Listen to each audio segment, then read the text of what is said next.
I was just adding a first alert day to these graphics. We're going to do one for Wednesday as well because we're talking like a 50+% chance to see some rain. Now, I know you're thinking, hey, what happened to the weekend?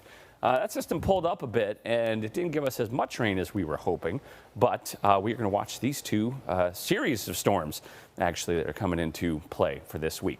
So first alert days for Tuesday, Wednesday, rain, cooler temperatures ahead, and the cool air is going to stick around not just for today, but the entire week and into your weekend. So our systems are just waiting off of the California coast, and they're going to start to jog toward us for Tuesday, Wednesday, scooping up moisture, bringing in that cool air, and they're just going to kind of wobble around the area for a bit, and then we'll watch for another one for the weekend. Right now, we only have a slight chance for rain for your weekend, but that could increase, and we know that your time is valuable and you got plans out there, so we're always first to alert you to some changes. I'm going to jump ahead to Tuesday, 4 a.m. This is tomorrow, right around this time about, and we're seeing patchy activity over the valley.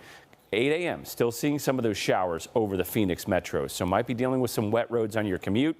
Here's 2 p.m. These orange circles you see and the red colors, that indicates thunderstorms. So I think we could see some thunderstorms getting into tomorrow as well. So maybe some brief downpours, lightning, some gusty winds associated with this. 4 o'clock, still seeing some storm activity possible. And then as we get going into the 6 p.m. hour, this is maybe drive time for you, the commute home. Wet roads would definitely maybe change up how your driving is. So that's why we have those first alert days. If anything starts to change, that could impact you. 73 for the high today. Average is 76. We're going to stay below normal.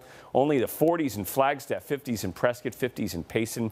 Here's that first alert 7-day forecast with 2 days, Tuesday, Wednesday for first alerts.